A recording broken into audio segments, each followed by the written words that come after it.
Look, I'm not saying the Andromeda Collegiate Institute was the worst place in the galaxy to be a human, but let me put it this way. When your orientation packet includes a section titled, What to Do When Someone Calls You a Hairless Ape, you know you're in for a fun semester. My name is Riley Kane, and I was 19 years old when I became the first human exchange student at ACI. The station itself was gorgeous, I'll give them that. Imagine a crystal sphere the size of Manhattan, floating in deep space, with buildings that defied physics, and gardens that somehow grew plants from 47 different worlds. It was like someone took every sci-fi movie ever made, threw them in a blender, and added a hefty dose of academic snobbery. The problem wasn't the station. The problem was Professor Vel'kora. She was Krynthian, which meant she looked like someone had taken a praying mantis, given it 6 legs instead of 4, dressed it in expensive robes, and taught it to look down its nose at people. Except she didn't have a nose. She had these weird antenna things that somehow conveyed more contempt than any nose ever could. I first met her in comparative xenosociology, which was a fancy way of saying, let's talk about how primitive some species are compared to others. Guess who the example of primitive was? Hint, it was us. It was always us. The humans, she'd said on my first day, pointing one of her creepy mantis arms at me, only achieved faster than light travel 3 generations ago. 3. Some species in this room have had FTL for longer than humans have had written language. I'd tried to smile politely. Well, we're quick learners. Quick learners, she'd repeated, like I'd just claimed humans invented mathematics. How delightfully optimistic.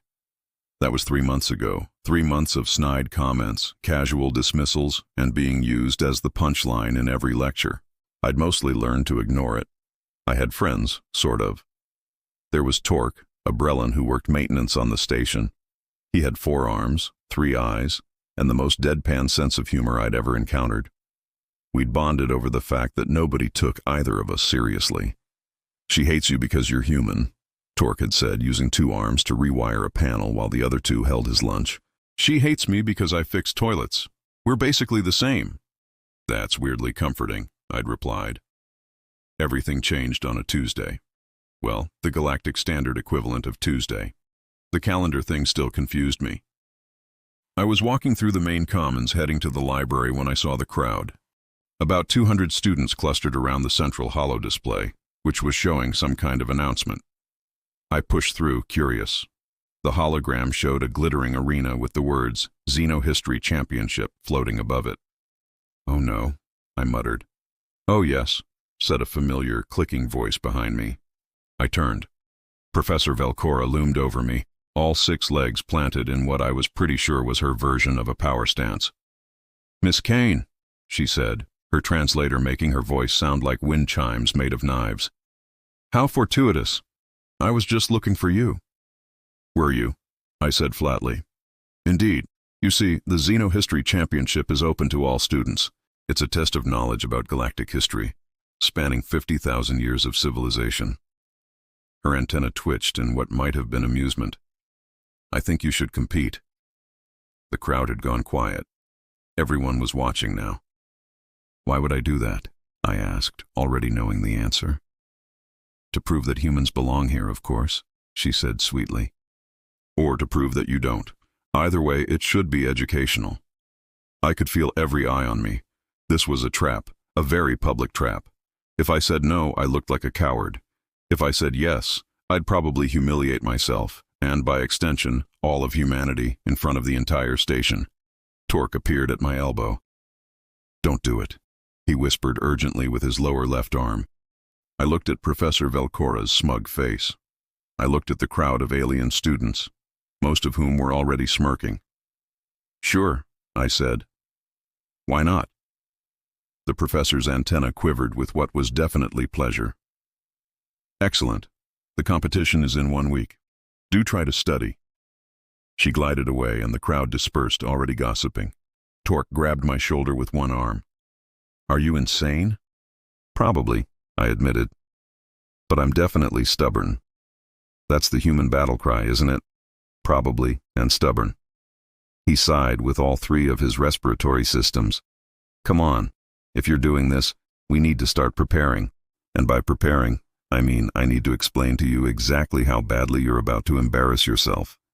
With friends like you, I started. You don't need enemies, I know. Now come on. The maintenance bay has good coffee and a database terminal. We're going to need both. As we walked away, I couldn't shake the feeling that I'd just made either the best or worst decision of my life.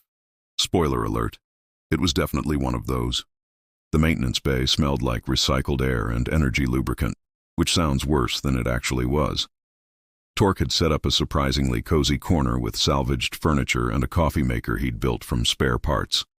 The coffee tasted like it was made from spare parts too, but I wasn't complaining. Okay, Torque said, pulling up the competition rules on a holo display. Let's see how doomed you are. The rules appeared in glowing text. I read them once, then twice. Then I put my head in my hands. This is impossible, I said. Yep, Torque agreed cheerfully. The Xenohistory Championship covered 50,000 years of galactic civilization. 50,000. Human recorded history went back maybe 10,000 years on a good day.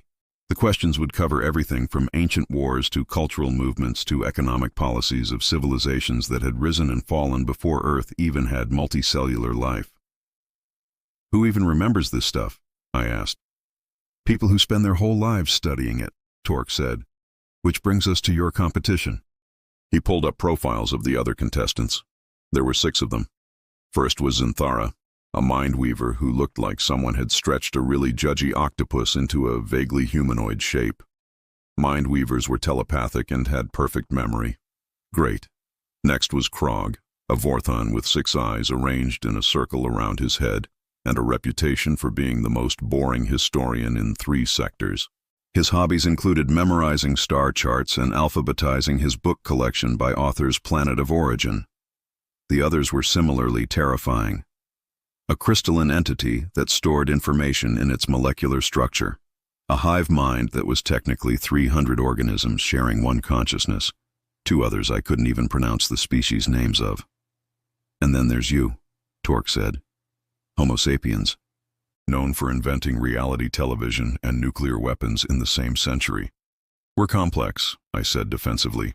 You're interesting, I'll give you that. He pulled up a practice question. Okay, let's try one. Question. What was the primary export of the Gentarum Collective during their Bronze Prosperity period? I stared at the screen. I don't even know what a Gentarum is. They were a trading empire about 30,000 years ago. The answer is mineral crystals. He switched to another question. What year did the Eldari Empire begin its 3rd expansion? Torque, I literally don't know what any of these words mean. The answer is year 42,789 of the Galactic Standard Calendar, which was about 30,000 years ago by your Earth calendar. He leaned back, using one arm to scratch what might have been his chin. Here's the thing, though. I've been working on this station for 6 years. I like history. It's kind of a hobby. That's great, but I don't see how that helps me. Let me finish. I've noticed something weird about the historical records. A lot of them are really poorly documented. Like, suspiciously poorly. Dates don't match up. Events are described vaguely. It's like someone was playing telephone across 10,000 years. I took a sip of terrible coffee. So the questions might be based on inaccurate information? Maybe. Or maybe the judges won't actually know if you're right or wrong about some of the details. They're going off the same corrupted database as everyone else is. His eyes, all 3 of them, gleamed. There might be more room for educated guessing than you think. That's the most hopeful thing anyone said to me all week. Don't get too excited. You're still probably going to lose. We spent the next 6 days cramming. Torque would read off questions, and I'd try to absorb information about civilizations that I couldn't visualize, pronounce, or care about. The Vryn dynasty did something important with agriculture. The Kalashi Wars lasted 300 years and started over a trade dispute about fungus. The Thal Renaissance produced art that humans literally couldn't perceive because it existed in a spectrum our eyes didn't register. This is useless, I said on day 5. I'm not retaining any of this. Sure you are. You just told me 3 facts about the Thal Renaissance. But I don't understand any of it. It's just noise. I slumped over the desk.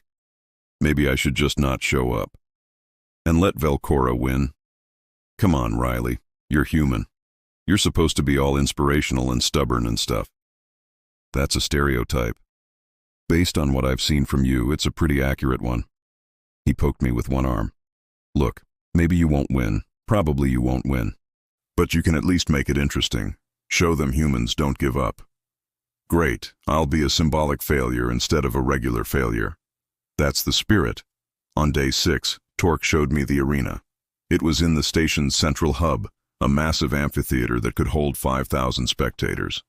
The stage had 7 podiums arranged in a semicircle, each one equipped with a holographic interface for answering questions. This is where your doom happens, Torque said helpfully. You're really good at pep talks. I know, right? The competition was the next morning. I spent the night lying awake in my dorm, staring at the ceiling, wondering what I'd been thinking.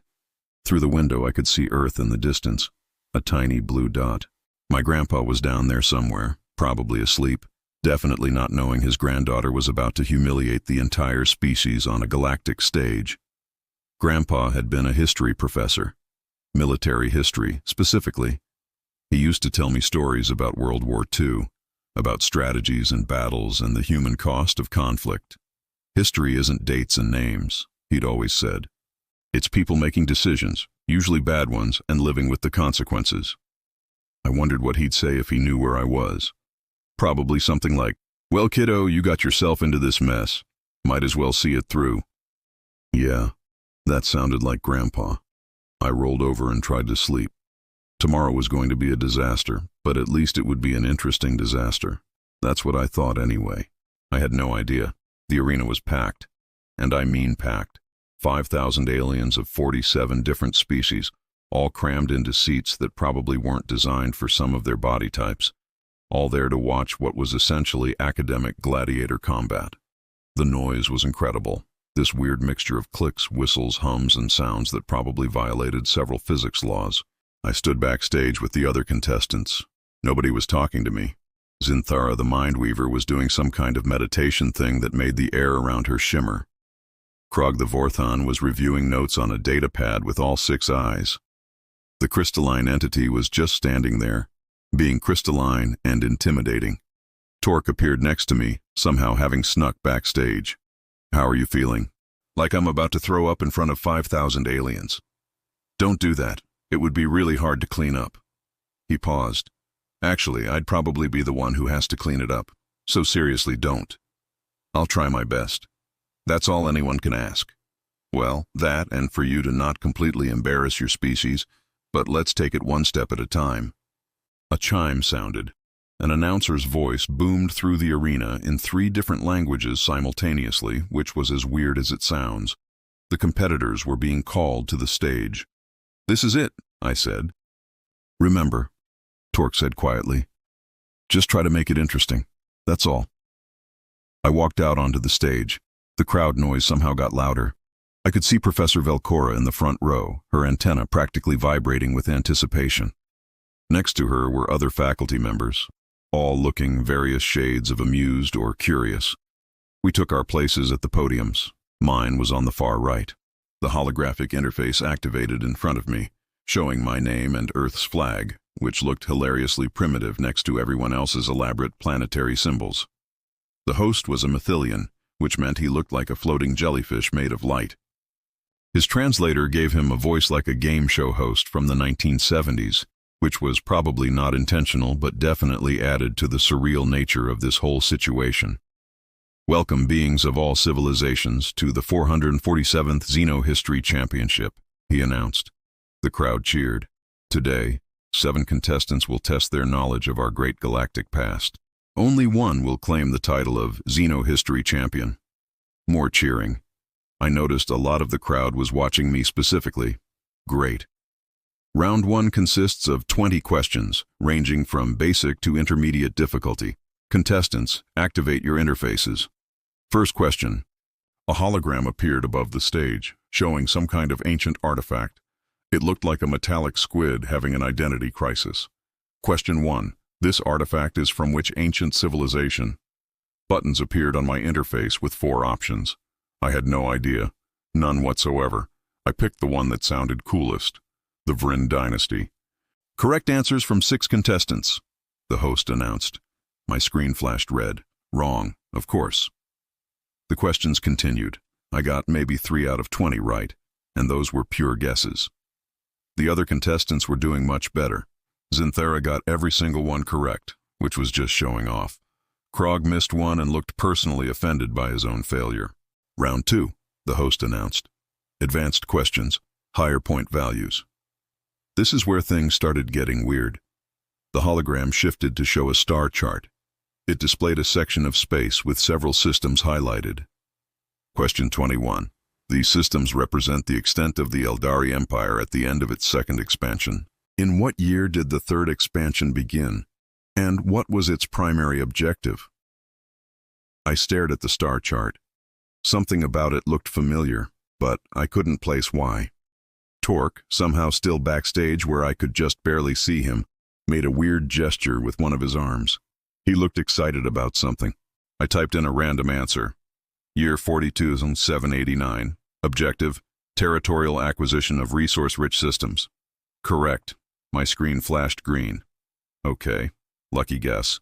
The next question showed a detailed map of what the Empire's expansion looked like. The conquests, the timelines, the military campaigns. And that's when I saw it.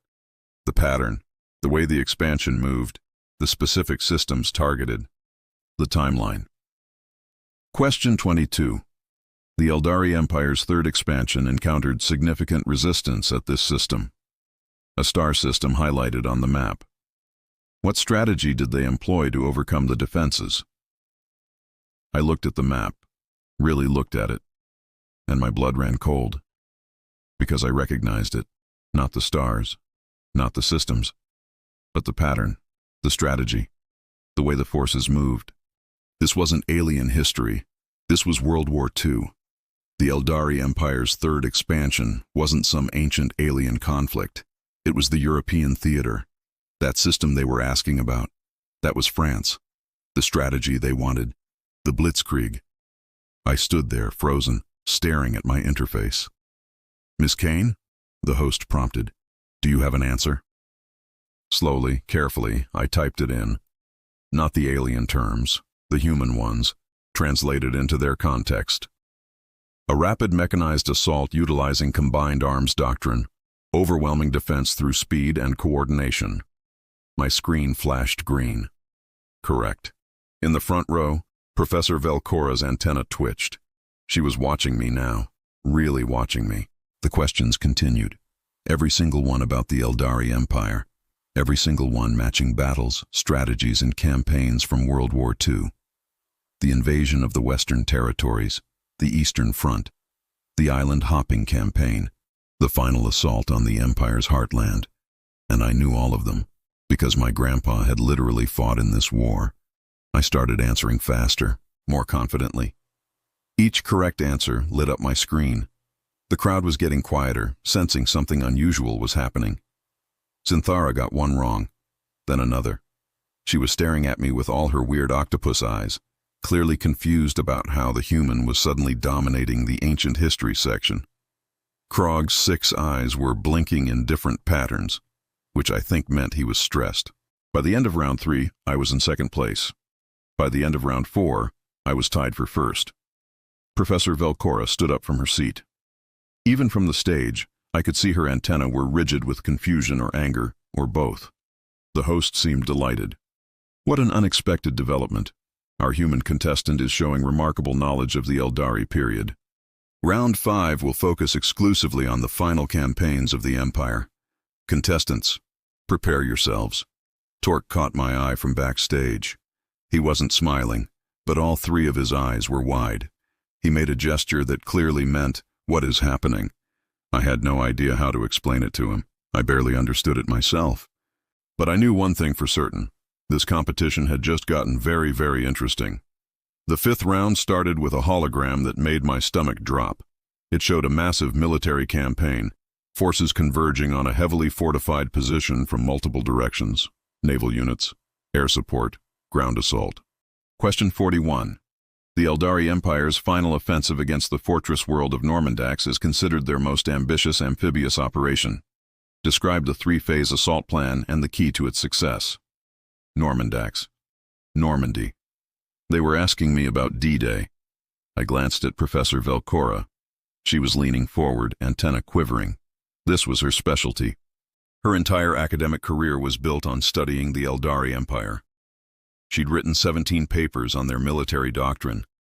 She'd been studying World War II without knowing it. My hands were shaking as I typed the answer. I couldn't help myself. I put in every detail I remembered from Grandpa's stories. The diversionary tactics, the airborne drops, the beach landings, the coordination between forces, the sheer scale of logistics required. Correct. Remarkably detailed answer from contestant Kane. Professor Vel'kora's antenna drooped, just slightly. The next question showed a diagram of a two-front war, with the Empire fighting battles on opposite sides of their territory simultaneously. Question 42. How did the Empire maintain supply lines while fighting on two fronts? They didn't, I thought. That was the whole problem. I answered explaining the logistical nightmare, the stretched resources, the eventual collapse of the Eastern Campaign as forces were redirected. Correct. Question after question. The siege of Stalingrad, except they called it the Battle of Volgarax.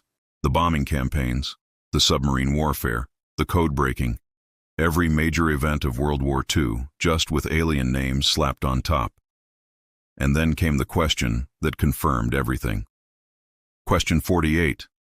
The Empire's final defeat came after the deployment of two unprecedented weapons against the island territories of Hirosan and Nagasaki. What were these weapons and why were they strategically significant? The atomic bombs. My hands froze over the interface. They were asking me about Hiroshima and Nagasaki. In the audience, I could see other humans in the crowd, exchange students from other programs. They were starting to realize it too. I could see the recognition dawning on their faces. This was our history. Our wars, our tragedies, our grandparents and great-grandparents. I looked up at the hologram showing the Eldari Empire's territorial map one more time. Really looked at it. If you rotated it 90 degrees and squinted, it was Europe, Asia, the Pacific. Someone somehow, 10,000 years ago, had taken Earth's radio broadcasts, our television signals, our historical documentaries, and they'd absorbed it all into their galactic database. But the metadata had been corrupted or lost. The computers didn't know these were human records. They just filed it as ancient history from some unnamed civilization. And for millennia, aliens had been teaching human history as their own ancient past. The Eldari Empire was Nazi Germany and Imperial Japan. The alliance of free worlds that opposed them was the Allies. Every battle, every campaign, every strategic decision had been made by humans. And now they were testing me on it. I started laughing. I couldn't help it. It just bubbled up from somewhere deep inside. "Miss Kane?" the host said, concerned. "Do you need a moment?" "No," I said, still giggling. "No, I'm good. I'm great, actually." I typed in my answer about the atomic weapons, the devastating power, the strategic reasoning, the ethical debates that followed, the end of the war. Correct. Extremely detailed answer. Professor Vel'kora was standing now. I demand to know how she knows this information. She could not possibly have studied these records in such depth in only 1 week. The host looked uncertain. "Professor, if you're suggesting impropriety, I'm suggesting it's impossible. Unless..." She turned those antennae on me. "Unless you're cheating, Miss Kane." The crowd went silent. I stepped back from my podium, facing her directly. "I'm not cheating, Professor. I'm just answering questions about history I learned from my grandfather." "Your grandfather?"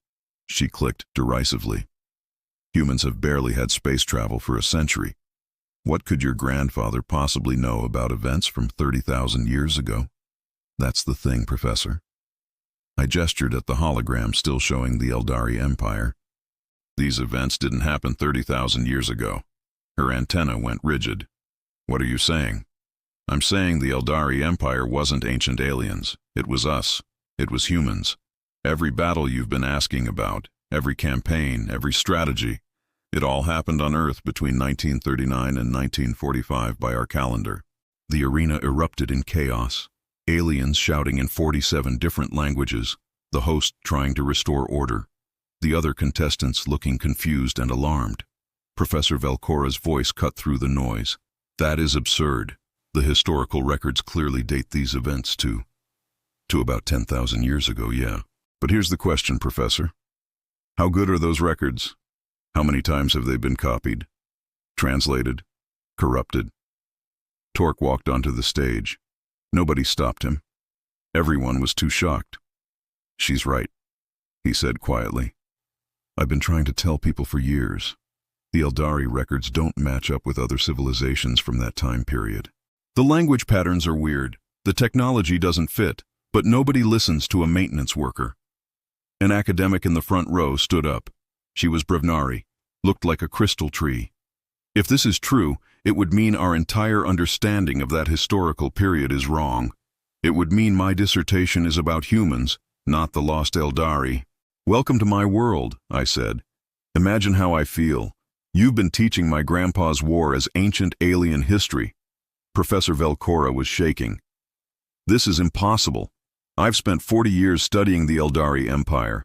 I'm the foremost expert in the galaxy on their military doctrine. Yeah, I said, not without sympathy. You're also apparently a World War II historian.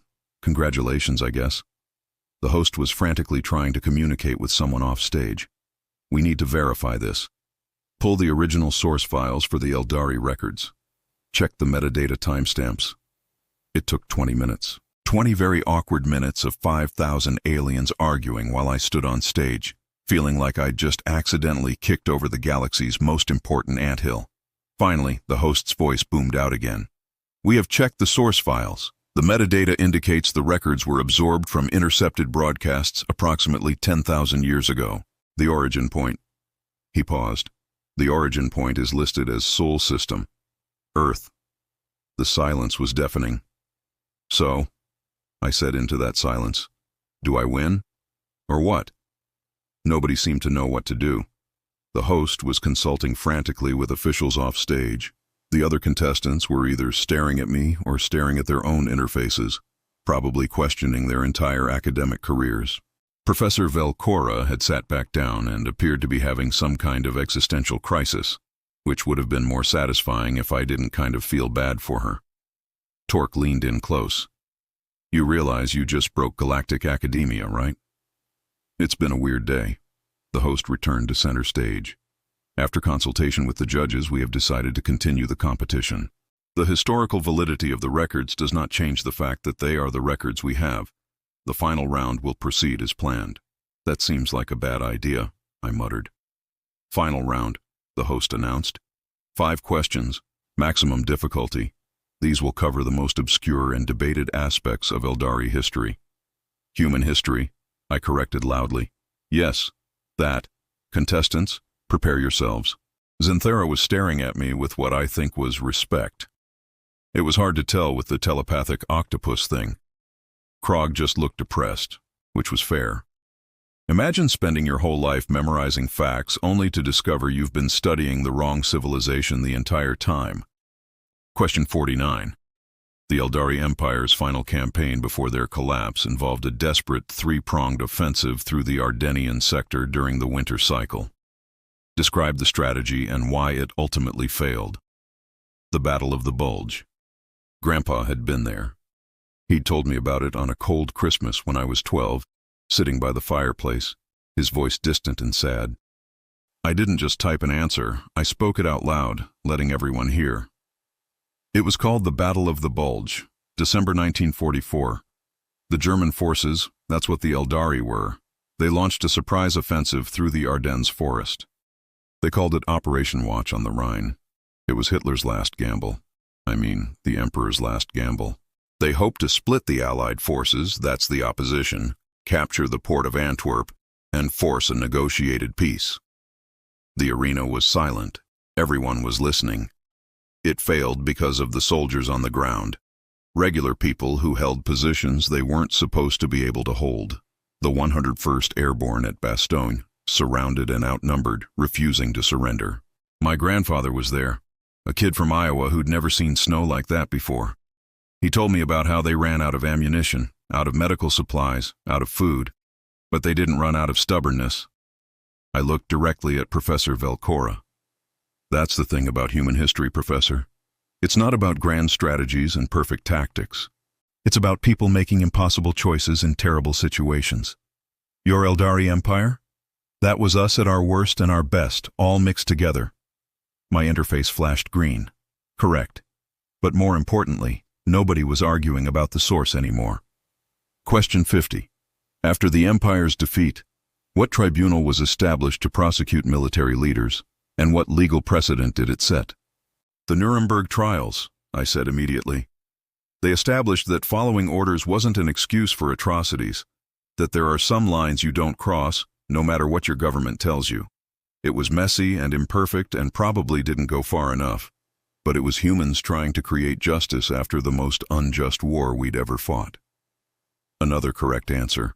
The questions continued. Each one, I answered not with dry facts but with stories. Grandpa's stories. The human cost of every campaign. The refugees. The resistance fighters. The ordinary people who became heroes, and the heroes who were really just ordinary people trying to survive. By question 53, I was in first place by a huge margin. Professor Vel'kora stood up again, but this time she didn't sound angry. She sounded broken. Stop, she said. Just stop. I understand. You've made your point. Have I? I asked. Not confrontationally, just genuinely curious. I have spent my entire career studying what I thought was ancient alien history. I've written papers, taught courses, supervised dissertations. All of it was about humans, about your people's war. I didn't know, but that doesn't change the fact that I built everything on a foundation that was wrong. I stepped away from my podium and walked to the edge of the stage, closer to her. Professor, I think you're missing something important. You studied the strategies, right? The tactics, the decision-making processes? Yes, it's my specialty. And you understood them? You could explain why commanders made the choices they did, could predict outcomes based on initial conditions? Of course, that's basic military historical analysis. Then you do understand it. You understand human warfare. You understand how we think under pressure, how we organize, how we fight. The names were wrong, sure, but the understanding? That was real. You're not a fraud, Professor. You're just a historian who's been studying a more recent period than you thought. Her antenna drooped and then lifted again, slowly. That's an unexpectedly generous interpretation. Yeah, well, I've been getting lots of practice being generous to people who underestimate humans. You kind of forced me to develop that skill. A laugh rippled through the crowd. Some of the tension broke. The host cleared his throat, or made the jellyfish equivalent of clearing his throat. One final question. Question 54, for the championship. The hologram shifted to show a single image, an iconic photograph that every human would recognize. Soldiers raising a flag. After the final victory, this image became symbolic of the Empire's defeat and the triumph of the Alliance. Where was it taken and why did it resonate so powerfully? Iwo Jima, I said softly. Mount Suribachi, February 23, 1945. 6 men raising the American flag. It resonated because it represented something beyond military victory. It showed exhausted, dirty, ordinary men claiming a piece of land that had cost thousands of lives. 3 of those 6 men died in the fighting that followed. It became a symbol because people could see themselves in it. Not gods or heroes. Just humans doing the impossible because nobody else would. I paused, then added, my grandpa knew one of them. After the war, they didn't talk about it much. Too many ghosts. My screen flashed green one final time. Ladies, gentlemen, and beings of all designations, the host announced, we have our champion, Riley Kane of Earth. The crowd's reaction was mixed, some cheering, some stunned silence, a lot of confused murmuring. I looked at Torque, who was grinning with all 3 eyes.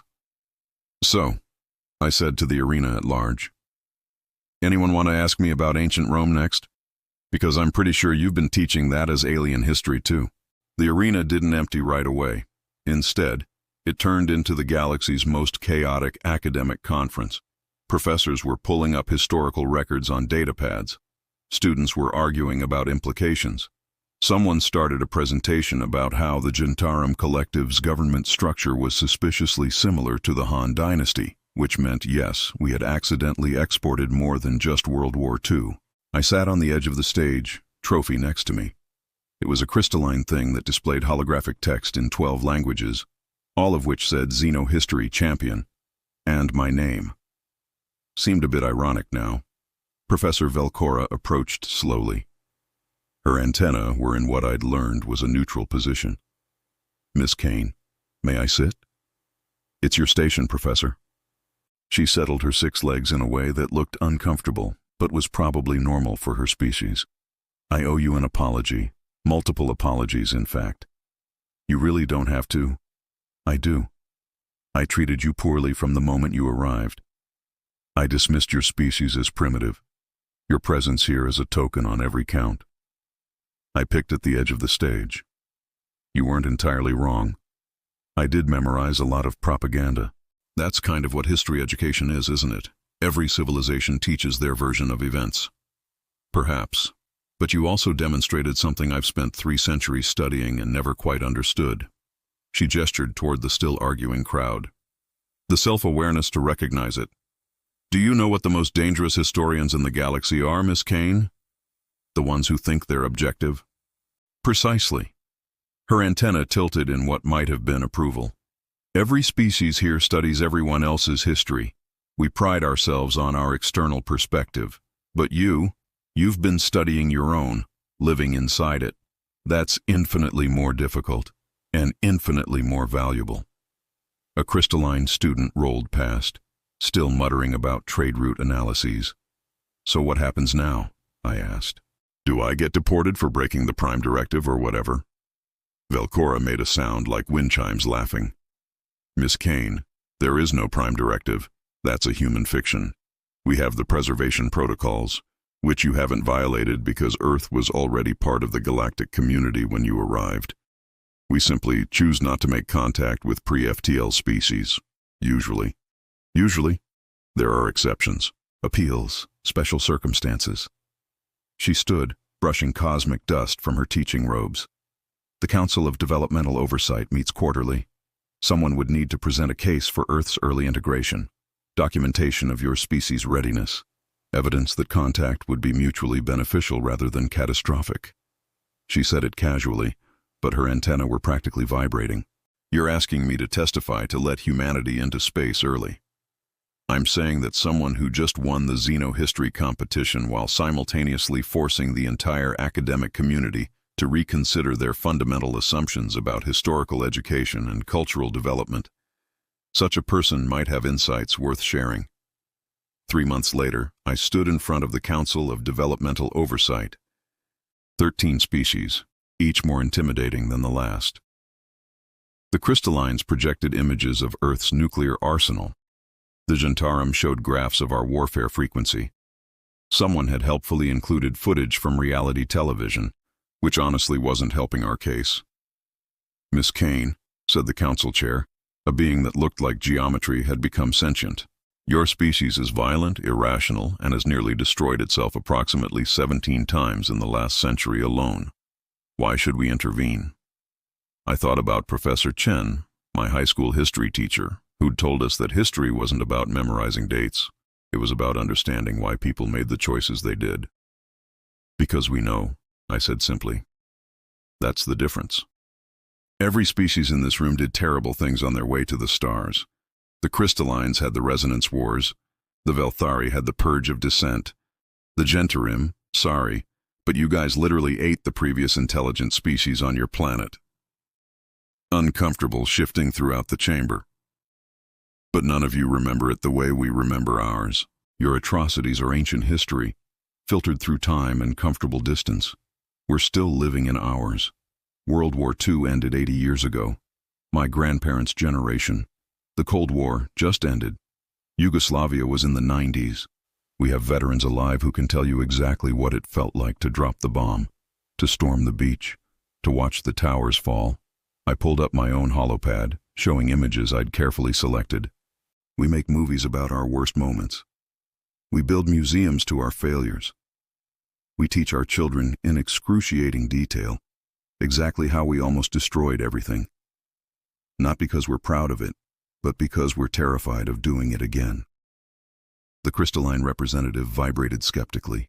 This sounds like species-wide trauma, not readiness for galactic community. It's both, I said. You want to know why humans would be good neighbors in space? Because we've already learned the hard way what happens when you treat other groups as less than people. We're still learning, still failing sometimes, but we're aware we're failing. We're trying.